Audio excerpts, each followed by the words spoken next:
You have found Authentic Business Adventures, the business program that brings you the struggle stories and triumphant successes of business owners across the land.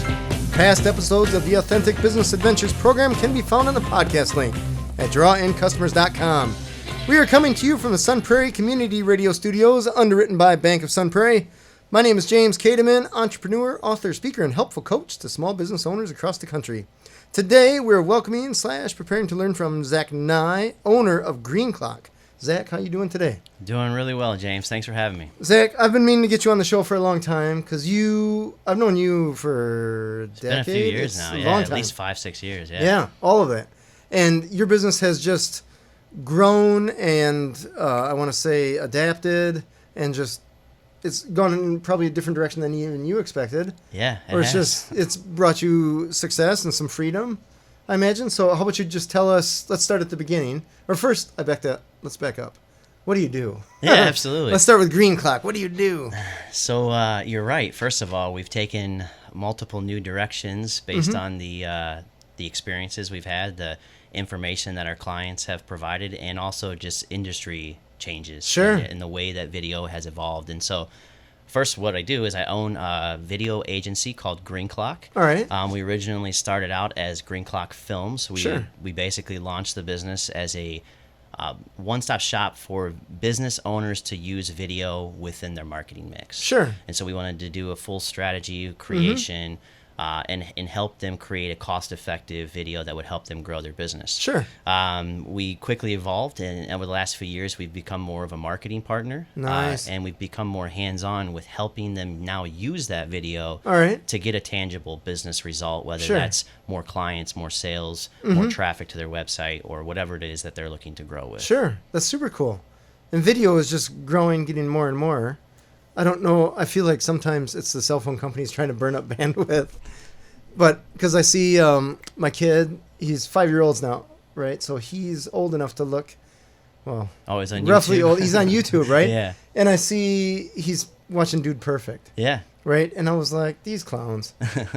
And so, but I looked, they got 44 million subscribers. It's unbelievable. Subscribers. Yeah. And I'm like, there's 350 million people in the U.S., right? Or something like that, 400 million, somewhere around there. That's like 10% of the entire population subscribing.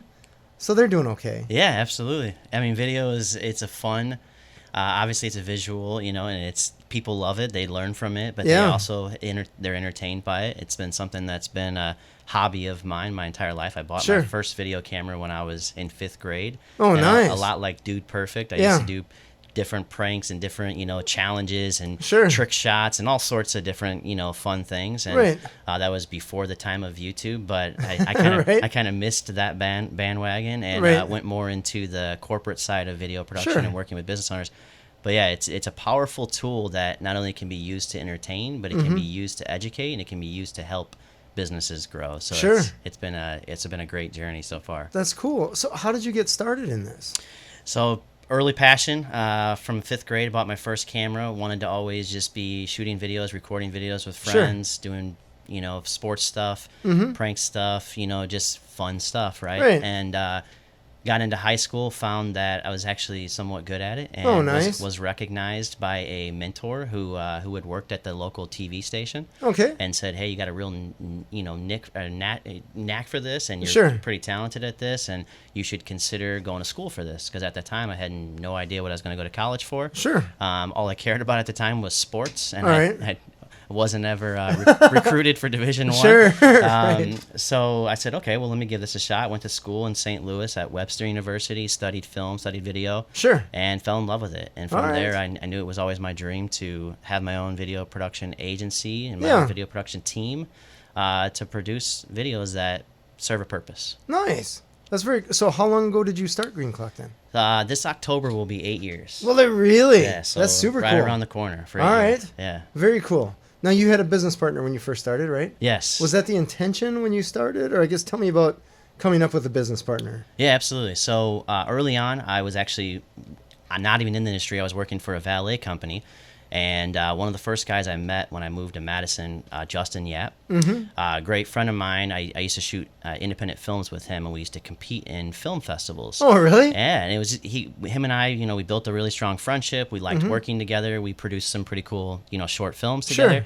And we knew that we wanted to try and make this our living, but we didn't know how yet. Right. And, online video was just starting to become really popular. Mm-hmm. And I had, done a few little side gigs, and he had done a few little side gigs. And we always talked and kind of dreamed and said, hey, what if we launch our own company one day? And because he was doing something related but not full-time, and I was doing something related but not full-time. And it was kind of a side hustle for both of us. And we said, what if we bring our resources and our knowledge and our equipment and our connections and things like that together to launch Green Clock? And so we did. Nice. So you mentioned a few things that I want to run down a couple of rabbit holes really quick. Mm-hmm. One, what's a valet company? So I was valet attendant, valet parking. Oh, really? Okay. Yeah, so I was working at hospitals in the Midwest, and I was running a valet program for a company.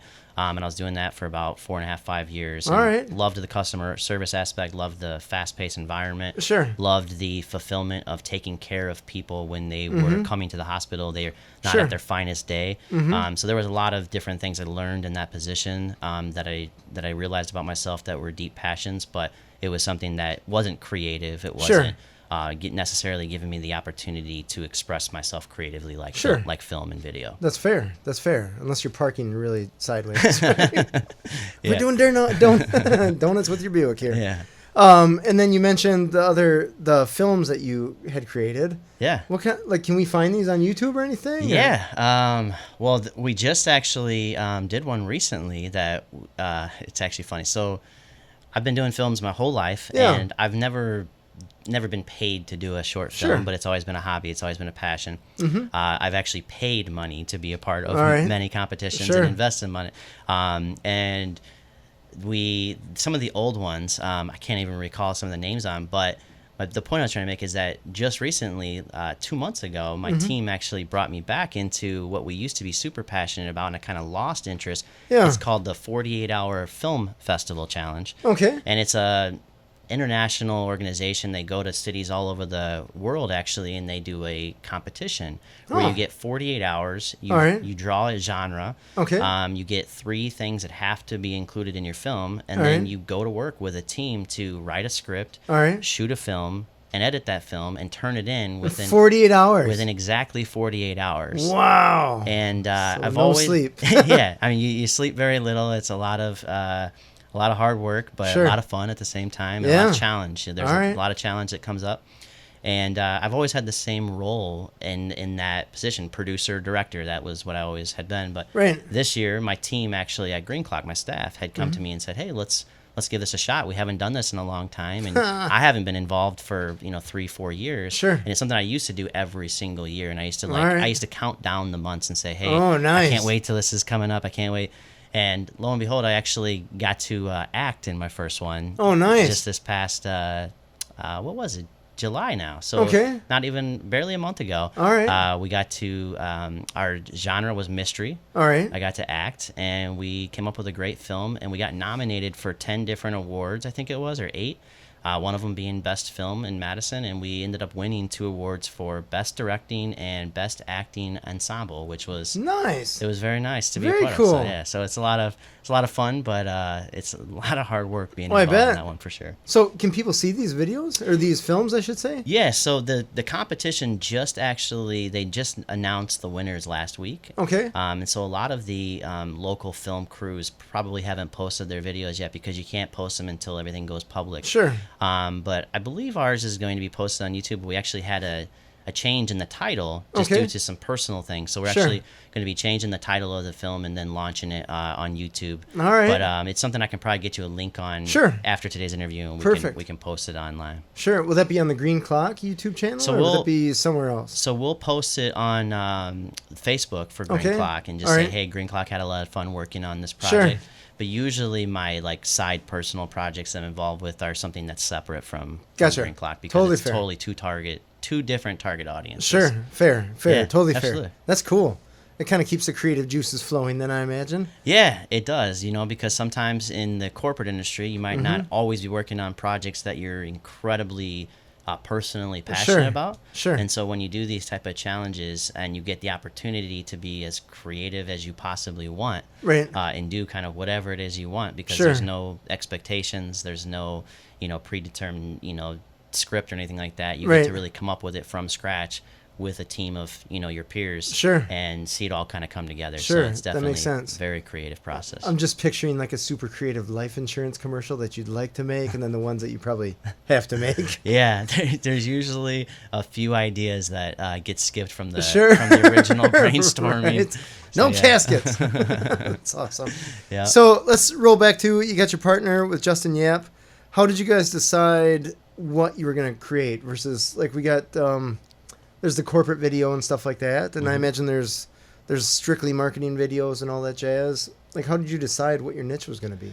Yeah, that's a great question, and honestly, we didn't find out for a long time because we kind of just went with whoever would pay us and hire us at first. You want a video and you got some money? Yeah, we are your guys. We did weddings, we did music videos, we did small events, we did nonprofits, everything in between the sun. We starting out, that's kind of how we made a niche for ourselves. We wanted to follow our dream. We wanted to do what we love, and that was create videos. And we wanted to really make the client the number one priority. Sure. And so we never closed any doors. We never said no to any opportunity. Yeah. And then once Justin kind of realized that wasn't the lifestyle in the business he wanted to be involved with, because he wanted to be more involved in the filmmaking side, where it's more creative and you have more creative control, and that was more his deeper passion. Where I found out for me it was the opposite. Is that I actually liked that journey so much more of working with entrepreneurs and help problem solving and strategizing on bigger picture things that are going on in their business, that I realized I wasn't as creative as I once thought, and I was more entrepreneurial. Sure. And so I said, well, maybe it's time for us to kind of think about going our own ways. And he had a vision for a new business concept that's completely different, working outdoors. Nice. And he went that direction, and I went the direction of taking Green Clock to a place that could be a provider for results-based video that would help entrepreneurs grow their business, rather than something that is only focused on creativity or the filmmaking aspect of it. That's interesting. So now you guys are a company that can essentially take the videos that you create or help create and actually do something with them. Yeah, so creative is still important, but it's not the number one. So we start with the end in mind. So when we're going through a strategy with a client and they come to us with typically with a problem or a goal, something that they're looking to achieve, whether it's, like I said before, more customers, more sales, more traffic to the website. And we'll start with the end in mind, and we'll say, what is that? And we'll really determine what that goal looks like for them, and then we'll start creating different avenues and different strategies that can use video in a creative and innovative way to help them get there. Sure.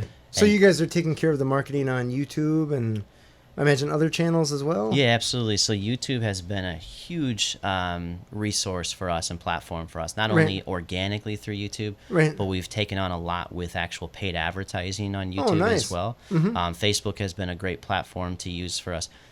Website has been a good platform, email marketing, Instagram, LinkedIn. And there's a number of different other strategies that we've kind of developed and created in a way ourselves. Like it really depends on who the target audience and what their goal. But we try to figure out, like, for example, teaching and educating our clients on how to use their cell phone. Like that's something that you probably wouldn't think coming from a professional video production company. Well, they're there. But we it's do common, that. And we know that they need to be able to have a video resource. And they need to continually post good content to stay active on social media and to stay engaged. And so we teach them on when they're at an event to do a quick little blog video or a quick update video, or we teach them to, if they just went to a sales presentation maybe for an ideal client, send a thank you video. Oh, nice. Send a little cell phone thank you video. And so it's just looking for different ways to utilize video to help that customer, that client grow their business. Clever.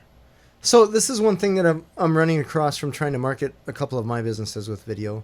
It seems like there's a price point for a given product that once you're under that price point, well, I guess once you get under a certain price point, marketing alone is just a challenge. Yeah.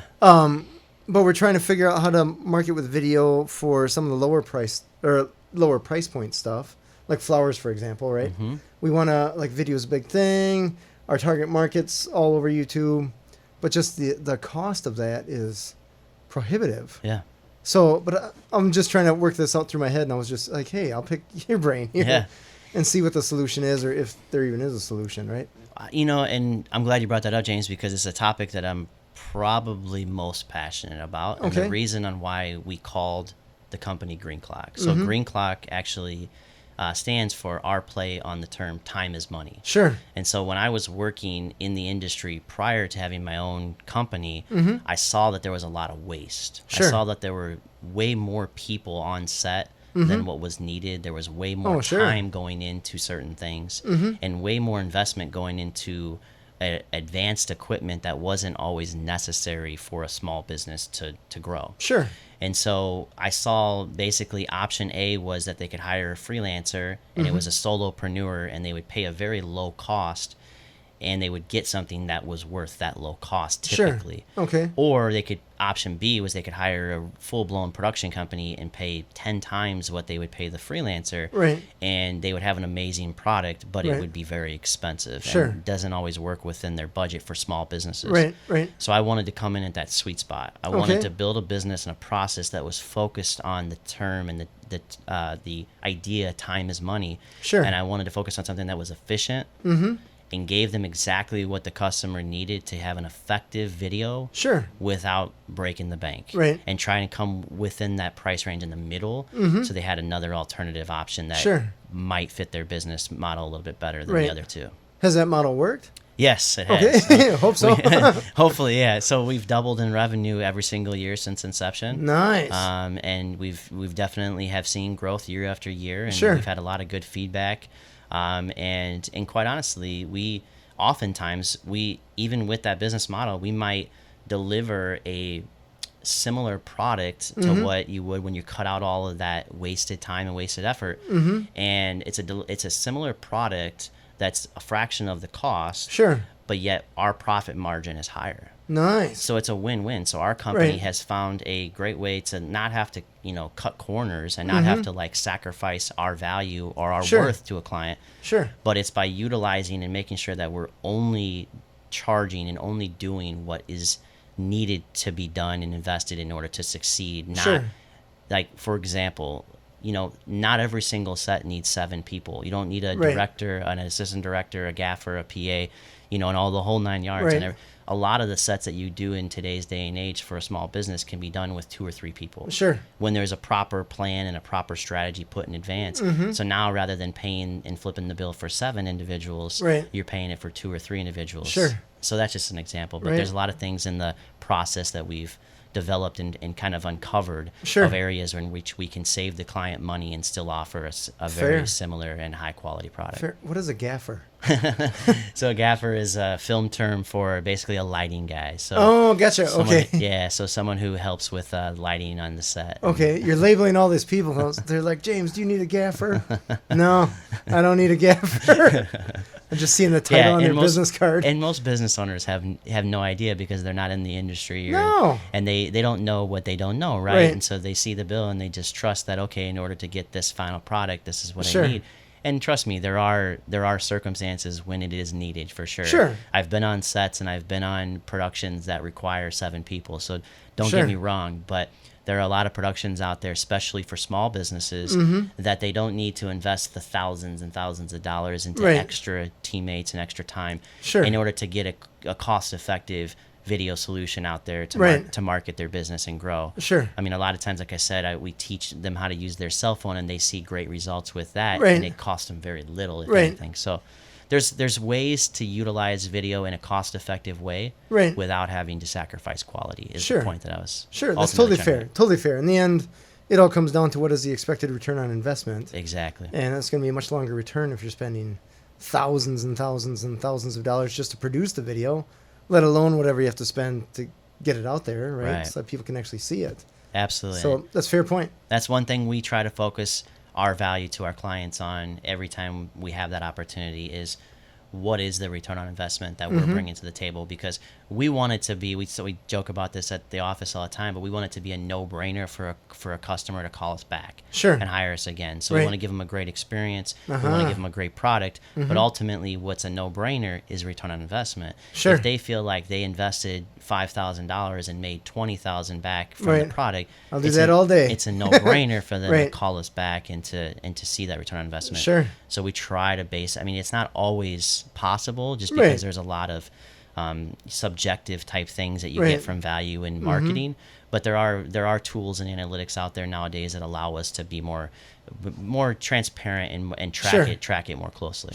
And I suppose it comes back to price point, right? There's going to be some videos where they're selling, let's say, commercial property, where their profit margin may be $1 million or something like that, or another one like flowers, where your profit margin's like $3. Something, just the ROI of 4 times may not even be possible. Absolutely. And that's a discussion we try to have early on with the clients when we sit down, because you're right, if their profit margin and their average customer is $10,000 or above, marketing in many ways, it makes a lot of sense for those type of businesses, because you spend $1,000 to acquire that customer to make 10. Anybody will take that ROI any day. But if you flip that and you say your customer, like you said, is $5. I spent $1,000, but I got a customer.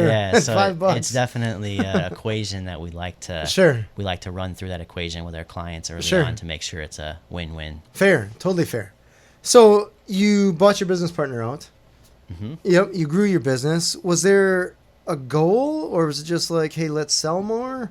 Or I guess, how structured were you in the growth of your business?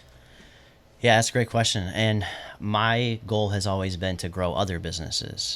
My goal is to be the solution. I'm a problem solver by nature, and just that's in my blood. I've always been the guy that people come to, and I help them kind of think through their problems and come up with solutions to get through that. And that's essentially what I want. I wanted to build a team of problem solvers that thought outside the box and that wanted to utilize video as their main medium to deliver that solution. That's fair. And so the goal was to stay true to our word, stay true to who we were, work as one unit, and solve problems for our customers. And other than that, wherever the industry kind of has taken us is what we've paid attention to.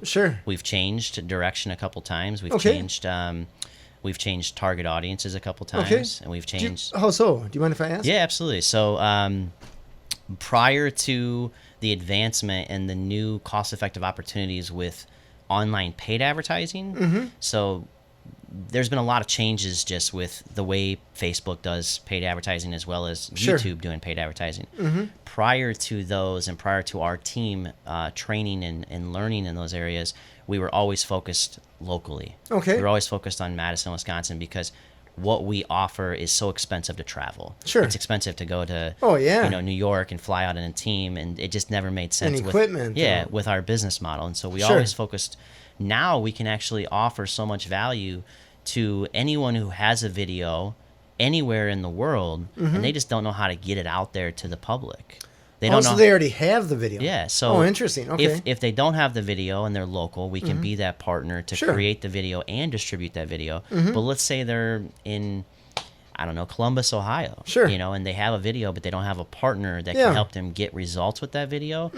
We could still be a lucrative resource for them to create a strategy and advertise that video to their target audience, because because that process can be done 100% remotely now without having to travel. Interesting. That's fantastic. It's interesting that you guys do YouTube advertising specifically, because I reached out to a lot of businesses around that were social media advertisers, and they were extremely focused on Facebook.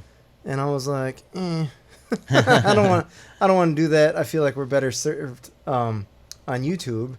And it was rare. I had one person say that they did it until I was talking with them and said, can you tell me about your last successful YouTube campaign? And they're like, oh, we haven't actually ever done one. What are you selling? So the Midwest in general is, in my opinion, usually pretty late to the game when it comes to advertising trends. And in the East and West Coast, you'll find a lot of agencies that are focusing on YouTube. And I actually kind of ironically and accidentally fell into this opportunity through a YouTube ad. And so by someone that I was aware of their agency and someone that I was aware of the results that they were making in our industry and was making a big name, I saw the YouTube ad, I took the training, and then I got my team involved in the training, and we found a love for it. We found a passion for it. Yeah. And so then we did some research on the opportunities and some of the new trends. But also we figured out that locally there weren't a lot of agencies, like you said, that were focusing on YouTube. Because in my opinion, a lot of those things take a little more time to start trending in the Midwest because everyone is still about Facebook. You know? But if you look East and West Coast, a lot of agencies are putting a lot more of their clients' advertising spend on paid advertising on YouTube than they are any other platform. And the reason why that is because of cost and users.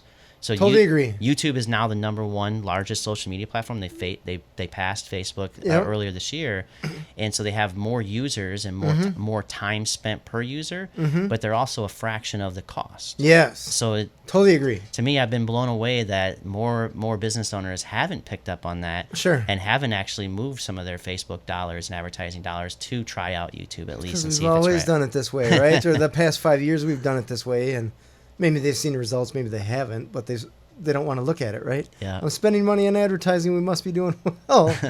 It was interesting because I got the impression that there were a lot of companies that were offering marketing that because they had their training in Facebook, that they were selling. Like I came to them saying I got a screw, and they're like, well, I'm trained in hammers, so we'll just hit that thing harder. And I was like, that sounds expensive. Yeah. Sounds expensive, not getting the results that I want. Yeah. It was interesting. Yeah, and ultimately, I think that's why every business owner and every agency should always do at least a 1 or 2 hour consultation to be able to make sure that it's a right fit for both parties. And that was something I had to learn the hard way, like most entrepreneurs probably have. Early on, I thought everybody was an ideal fit, and I thought I could please everybody. But once I realized that by trying to please everybody, I end up pleasing nobody. And once I started realizing that who was really an ideal fit for our agency and focusing on those individuals and making sure that I do those initial steps and from the beginning to make sure it's a right fit for both the client and for our agency, we've had way bigger splash of success and results and just momentum and happiness. So we've seen more positive things come from once we decided to make that shift in our business than like you said, basically forcing a square peg into a round hole. It's not turned out, so. This is what my training is in. I'm sure it'll work. Yeah.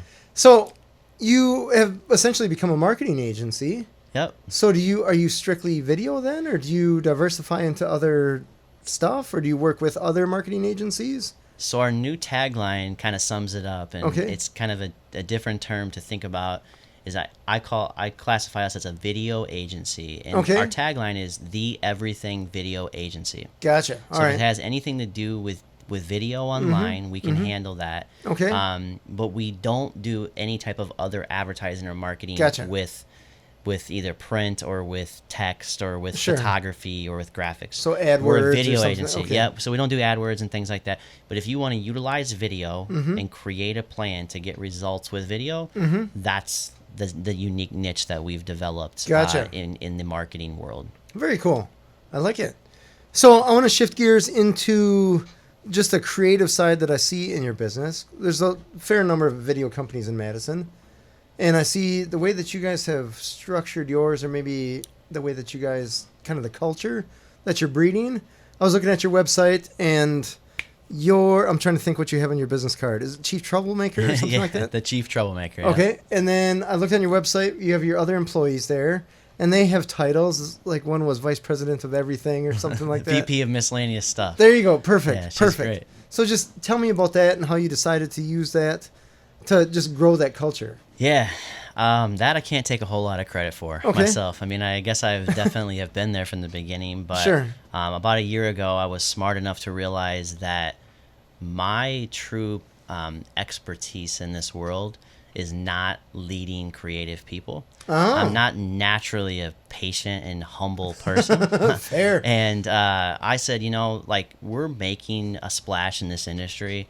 We're seeing success. But we had some turnover like any small business. And we had some challenges come up. And some difference of opinions because I'm very fact-based and I'm very let's get this done and I'm going to stick true to my word and I'm going to go get it done and you're never going to have to tell me twice. Right. A lot of creative minds don't work like that. A lot of creative minds, they need a little bit more time. They need more patience. They need to be led by somebody who can relate very clearly. Sure. So I identified this early on with just some peers and some experiences and some advice from close friends and family and mentors. Okay. And I realized that in order to take it to the next level, I had to bring someone else on to help me achieve that. And so actually last June of 2018, I hired my younger sister. Oh, really? Who's the exact opposite as me, but she's super loyal and she's super dedicated. She's hardworking. She's very organized. She has a lot of similar characteristics, but she's way more patient. She's way more humble. Sure. She's way more understanding. Right. And so she's kind of taken over the day-to-day of working with the team. Sure. Creating that culture, creating that happiness, creating a place that people feel safe. Sure. And adapting some of the things that I've already built into like the efficient process and the creative process and different things like that, but adapting it in a way that's relatable to other creative people and gives them an opportunity and a place to thrive and become the best version of themselves. And we've really tried to adapt a philosophy of win or grow rather than win or lose, which was hard for me because my whole life I was a competitive person and it was always win or lose, you know, like I was very competitive in every single sport and how I was raised and taught was win or lose. And I said, you know, we got to figure out a way that this doesn't really work for creative people. They can't feel like they lost at something. They have to feel like they're growing. So we've adapted that philosophy into win or grow. And she's been very just helpful in creating that culture at our agency. No, that's fair. I tell my coaching clients that all the time. You either win or you learn. And it's up to you what you do with that education, right? And I say win or grow because a lot of times you can learn something, but you don't actually apply it. So that's the caveat, right? So that's why I say grow. Right. So I see some clients that I have to talk to, like, what did you learn? And they have to think, like, what did I learn, right? And you have to actually apply it. Right. So even though there was an education there, just like me in college, there's no guarantee that knowledge is getting from the book into your head. Exactly. Right? That there's something has to happen that you have to take charge. Right, in order for that growth to happen. Exactly. So that's smart that you say grow. I love that. But there's some people that I've run into that aren't even aware that there's an education that's right there that was probably fairly expensive. Yeah. Again, just like college, right? Like you made a mistake, it cost you $10,000. You don't just chalk it up as a loss, right? You got to figure out what you learned from that. Exactly. It's a very expensive mistake. There's always a positive side to every negative situation. Totally. And I think when people can get that right mindset and they focus on the positive rather than focus on the negative, they'll see wonders start to change in their life, not only in the relationships around them, but in their business and their financials and many other areas of their life. Totally. As well. So, totally. I tell my kid every time he gets a skinned knee or something, I ask him, what did you learn? You know, and he's got to catch his breath first and say, like, well, right? Because otherwise you're just going to keep falling. Exactly. And, like, skin knees on a 5-year-old, no big thing. Yep. Skin knees on a 40-year-old, maybe if you're a skateboarder, but something like that. You should have learned enough from being a kid that you're not tripping anymore. Yeah. Or at least not routinely. Yep. Not like a 5-year-old where you're just tripping over your feet all the time. So let's move on to what else you got going on. Is there anything else going on? I feel like you had some other stuff besides just the video thing. Or besides Green Clock, you had some stuff going on. So just me personally, you're saying. So yeah, I mean, I had two other small businesses that I was running a few years back. They both had to do with video. Okay. One was Madison Noteworthy, where we were doing a video series highlighting local entrepreneurs through video. Sure. And then the other one was GC Studios, where we did a drop-in studio that you could create a video. That's right. I forgot about that. And launch the video within 24 hours. Sure. Once I had kids 4 years ago, so my daughter was born 4 years ago, and my son was born 3 years ago, so there was 12 months apart in between the two. All right. I quickly realized not only how much I valued my time, but I also quickly realized that I wasn't moving forward professionally in the pace that I expected because I was pulled in so many different directions. Sure. Yep. And so once I said, you know what, which one of these businesses is really going to give me the best opportunity for success, but also create the happiest lifestyle for me? Right. It was definitely, without a doubt, Green Clock. It was the first company I started of the three. It was the three that I had the biggest opportunity with, but it was also the three that the actual industry was telling me they needed the most. Sure. You know, because it was profitable and people were wanting it, you know, time in and time again. Sure. So once I decided to close the doors with Madison Noteworthy and GC Studios and focus on Green Clock, right. It's given me the opportunity to grow as an entrepreneur and get into what I like to call my sweet spot. Nice. So like focusing on this business right now is my only focus right now, and making sure that we do a great job for our clients, and I have a great culture and a great team, and we're continuing to hit our numbers and and tracking those numbers. But I'm an entrepreneur at heart, and I know that I've always got other things on the horizon in my mind and in my thought. And I have a little journal that I like to write in as far as different ideas and different things I want to achieve. But ultimately, right now, my only and sole focus, entrepreneurial wise, that is this company, this one company. That's fair. That's totally fair. So, I'm gonna backstep a little bit to when you guys first. I don't know if you had. Was it Justin? When you guys added your first employee, was that with you alone or was that with you and Justin? So that was with Justin. Yeah. Okay. So when did you guys decide to add an employee? So we kind of went about it what I would, based on other conversations I've had with people, a little bit unorthodox, and so we were lucky enough early on to accidentally find like a needle in the haystack. Oh, nice! So the unicorn. Yeah. So his name is Kyle Teal. Okay. He's an amazing videographer. I think you've worked with him on a few projects. Yeah. But he was the first person that came and worked with us as a subcontractor. Okay. And at the time, he was stocking shelves at Target and living in his mom's basement. And I was like, man, this is amazing. Like, you are an amazing, talented individual. And our biggest weakness was in the cinematography side of things, and that was his biggest strength. And so we actually partnered with him. We actually brought him on as an equity partner rather than an employee, because we couldn't afford to pay him at that time what he wanted, and we wanted him to know that we believed in him. Right. And so we actually brought on a partner with the option to bring in the option to earn equity. Okay. So rather than doing an employee right off the bat, and then quickly after that, he helped kind of take the company to the next level, which right after that is when we had to bring on a few employees. Oh, so we grew so fast, and we made a name for ourselves because our quality went from like a C to immediately like an A-. Wow. With him on the team. Sure. And it really took our quality to the whole new level that our word of mouth business started to grow so fast. Oh, fantastic. That we were able to bring on a few clients and or a few employees. And so from there, it was a matter of a lot of learning, a lot of figuring out, like, how do we bring on an employee? How do we do this? How do we do that? How do we pay workman's comp in this industry? Sure. There was a lot of challenges and early stages, but for the most part, we've overcame those challenges. Well, it's always interesting asking business owners about employees, both when they first started, when they decided they need them, and just the training, the keeping them, the hiring, all that whole process. It's always, you can just see people like, it's a challenge. It's one of the biggest challenges that we'll go through as small businesses. And it still, to this day, has been one of my, if not my biggest challenge by far. Finding the right people that share a vision. Right. And it's not their vision always. Right. It's sometimes your vision, or it's a collaboration of a vision. And want to try and we have this expectation as entrepreneurs, because we give it 100% or 110% every single day, that we expect the other people around us to do the same, and that's not always the case. Sometimes I'd be happy with 90. It's very rarely the case. And so once I realized that, I created this philosophy of the win or grow, and I started looking at people totally different and not having any expectations in any relationship. Just going into it and not saying what can I get from this person, but what can I provide to this person, is when I started to see better results as an entrepreneur, and finding and attracting the right type of talented long-term people for the team.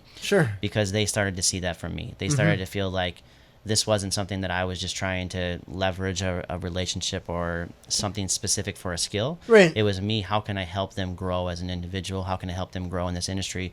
What value can I provide to them? And in the long run, they become a better version of themselves, find their sweet spot, and start to really add a lot of value to the company. Nice. That's cool. So how, I guess, from a, I want to say tangible, but maybe that's not the right word. From an implementation standpoint for the listeners, can you just describe some of the stuff that you do for your employees that they feel this way? Yeah, absolutely. So, one, I always, no matter if I'm at the office or not, because I'm not always at the office anymore like I used to be. I was there day to day. I always make an attempt to reach out, an attempt to connect, an attempt to listen. So, like, I'll just randomly call, or I'll send them a text and say, hey, you got a few minutes to chat? And I'll just say, how are things going? You know, and I'll listen to them, and I make sure to try to connect with them not only on a professional level, but on a personal level as well, and just figuring out like what's going on with them. And then when they do offer up problems or when they do offer up challenges, I try to be that solution as much as I can. Sure. Like I mentioned earlier, I'm naturally a problem solver. But what I had to learn the hard way, and this was, through a lot of different relationships, is that not always do people want you to solve their problems. Sometimes they just want you to listen. And so I try to actually I've created, and I'm not always so good at it, but it's something I'm constantly trying to create a new habit of, is I'll try to ask somebody, are you wanting me to just listen? Or are you wanting me to be a problem solver? Sure. Because I naturally go to that problem-solving mindset. Same situation. So I try to ask them that, and I try to give them the opportunity. Sometimes they say, hey, Zach, I just want you to listen. I just need you to be there, be a friend, be a boss, be a mentor, whatever it is. But oftentimes they'll say, no, I'm really looking for some advice here. I'm looking for a solution because I've tried X, Y, and Z, and I can't figure it out myself. And so connection, listening, understanding what role and what hat you're wearing in that relationship, and then implementation. Be a person of your word. When you say something, do it, and show people that you can help be a resource for them, and they'll be loyal to you. And they'll take good care of you as well. Nice. That's super cool. Yeah, I totally understand where you're coming from there. I talk about it in my book. My wife will sometimes give me problems or whatever's going on with her job, and I'll say something like, or I'll start, solving the problem. I'm like Vanilla Ice, right? You got a problem, I'll solve it. But because I'm under the impression if somebody's telling you about a problem that they're looking for a solution. Yeah. Otherwise it wouldn't be a problem. They would have solved it. But there have been times when she's like, I just need you to listen. Yeah. And it's hard for us to understand. Oh my gosh, I'm just like sitting on my hands like, seriously, in 5 minutes we could have this knocked out, taken care of. Right. And it's serious. It's seriously hard for us to understand being problem solvers ourselves and being naturally wired that way. But once I learned that concept and truly applied that concept, it's really been one of the best transformational things I've been able to do, because it's hard for me to relate and understand, but once you accept it and once you know that it's there, you can be there better for that person in the way that they need you to be there. And it's something I had to learn through actually just through therapy. You know? So I went to a local therapist and talked with her about multiple different challenges and things, and she was able to help me realize that, because I never had been taught that before in my life. I'd never been taught that, if someone is telling you something, my natural DNA reaction was to help them. And not always is that the case. And so when you start to really understand the different mindsets and the different ways that people communicate, it can really make a difference on your perspective and on the way you respond. Interesting. I am not there yet. It's tough. It's one of the hardest things I've had to try to do as an entrepreneur is adjust my mindset and adjust my preconceived notions and perspective towards relationships. Right. That's interesting, because I've tried to, I've taken conscious effort to just, James, all you got to do is listen. And I'm thinking so hard about not coming up with a solution that I'm not even paying attention. I'm just going to sit here and pretend to listen, because to me, there's no point in having the conversation if you're not going to solve the problem. Yeah.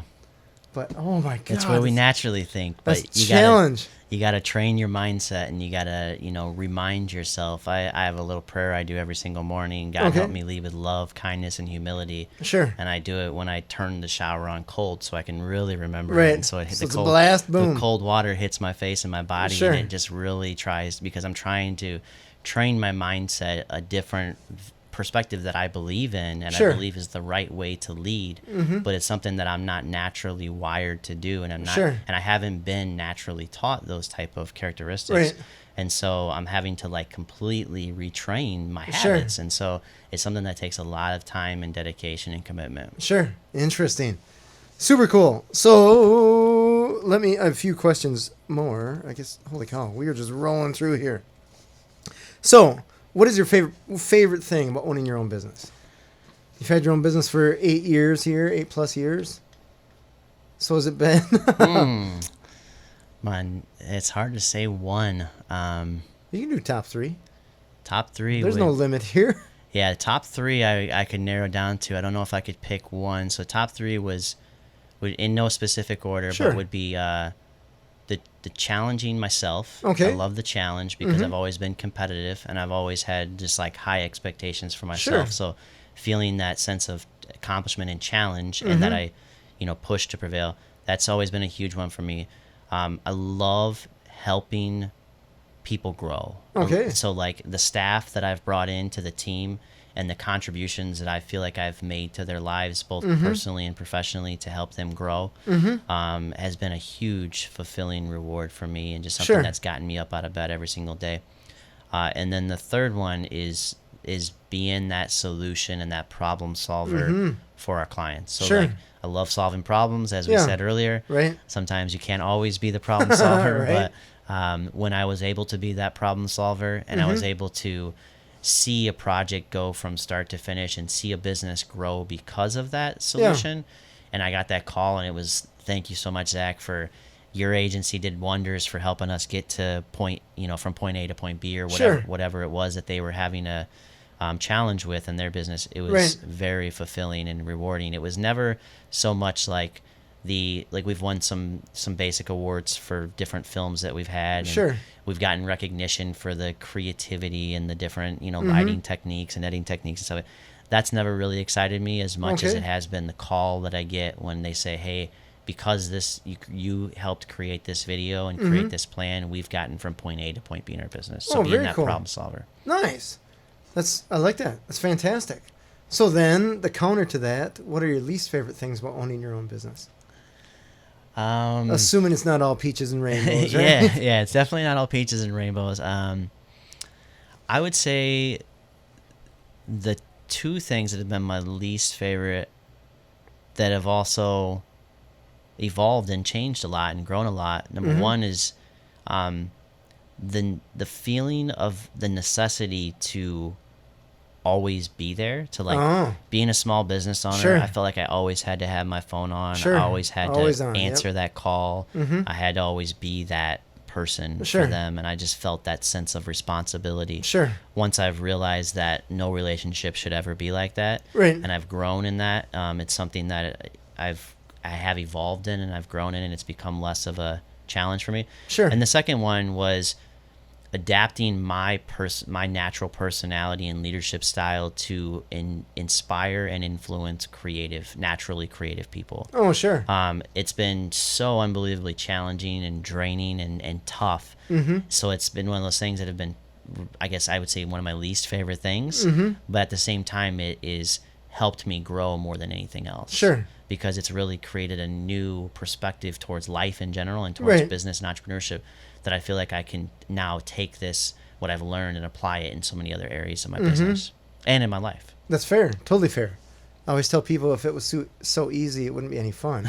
Right? Because you'd be like on the slow train that the little 5-year-old kids have to go on instead of the roller coaster. You got to have the adrenaline rush. Right. So you're married. Yes. How long have you been married? I've been married for 8 years. 8 years? Yeah. Oh, so you started the business first? So right before. So we got married in March, and we started the business in October the same year. Nice. So your wife, was she cool with you starting your own business? She was, yeah. She's always been my rock. She's always been my support. She's an entrepreneur herself. And she also she went to school for digital marketing. And so she actually, 4 years into the business, she quit her job. Once we had kids, she quit her job, and she came and joined the company, and now she's our creative director. Oh, very cool. Creative connoisseur, I should say. So that's the title? The title that she has. But essentially what it means is she's our creative director. All right. And she's been not only a huge role in growing the business, but she's always been an incredibly supportive figure. And that's one thing I always tell to entrepreneurs early on, is like one of my best pieces of advice that I've ever heard is that you have to have a strong support system and a strong rock, being your spouse, no matter if you're male or female. A strong spouse that behind every great entrepreneur that I've ever studied and I've ever learned from, there's always a great support system. And so you have to be like emotionally and on that same level with each other. Right. That's totally fair. So speaking of other entrepreneurs, do you have any figures, I guess, that you look up to, or that you read a lot about, or that you watch their videos? I mean, the one guy that I watch his videos all the time on YouTube is Patrick Bet David. I don't know if you've ever heard of him, but he has a channel called Valuetainment.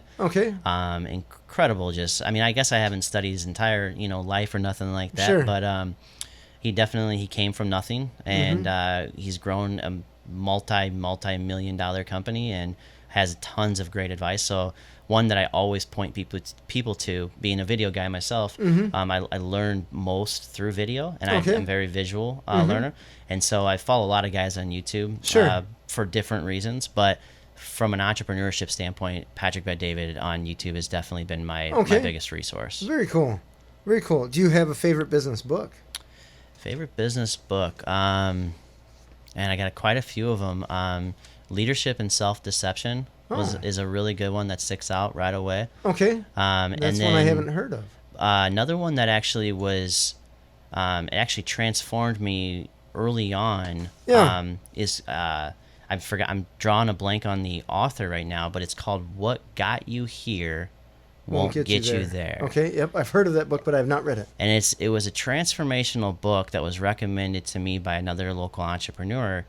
And I was constantly having problems getting my business to the next level. And I realized that all of the characteristics that got me to point A in my business are now completely different characteristics that will get me to point B. Because now I'm not trying to sell myself to other people now and to clients that will pay me to hire our services. That was always easy for me.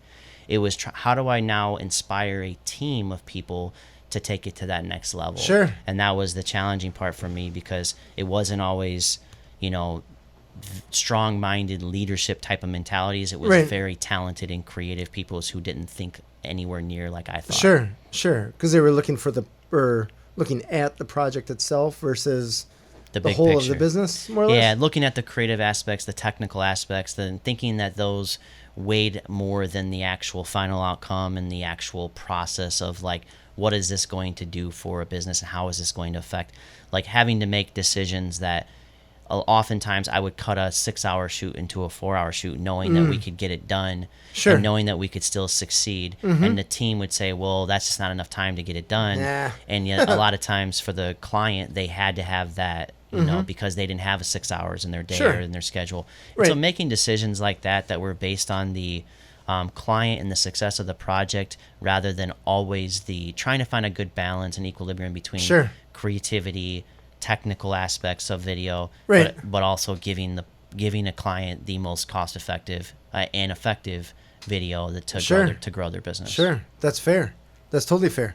So Zach, you've had business partners, you've had you have employees, you have a creative side that you have to deal with. You've pivoted with your business a few times.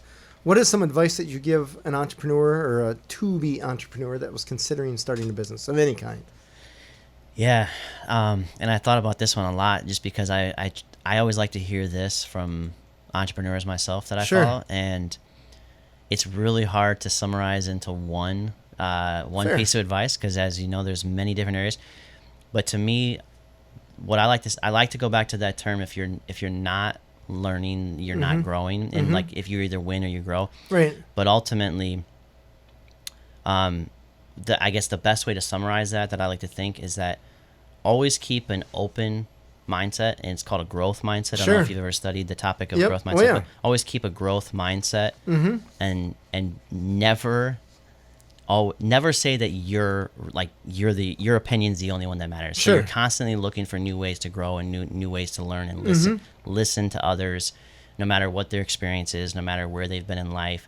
Keep that open mindset, keep that growth mindset, and try to absorb and learn and listen as much as you possibly can. That's fair. I just watched a video this morning of Jordan Peterson talking about listening. 100%. Yeah, super cool. Super cool and super important. It's amazing what you'll learn when you actually start listening. Yeah, he was talking. It was interesting, just wayside tangent here. He was talking and said, if you're having a conversation with someone and it's not interesting, this person has lived a life that at some point something was interesting about it. So it's probably you that is either not interesting or is not asking questions to promote an interesting answer.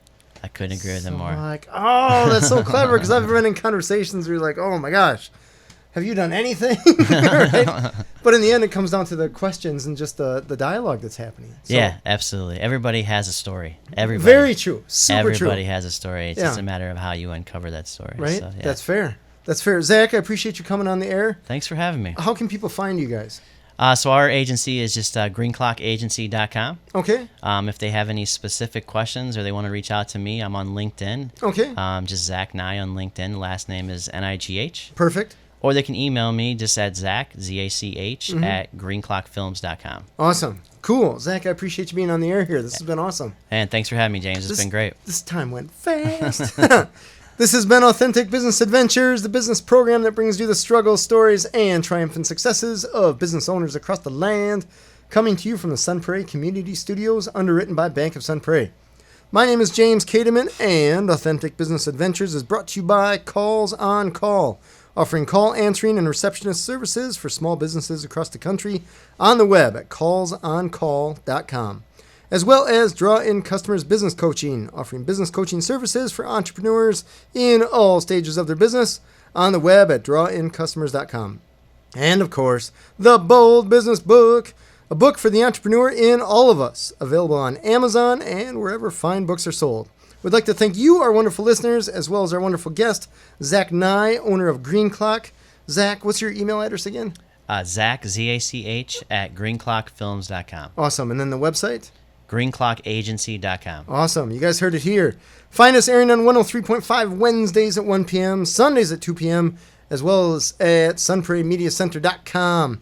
Past episodes can be found morning, noon, and night at the podcast link, found at drawincustomers.com. Thank you for listening. We'll see you next week. I want you to stay awesome. And if you do nothing else, enjoy your business.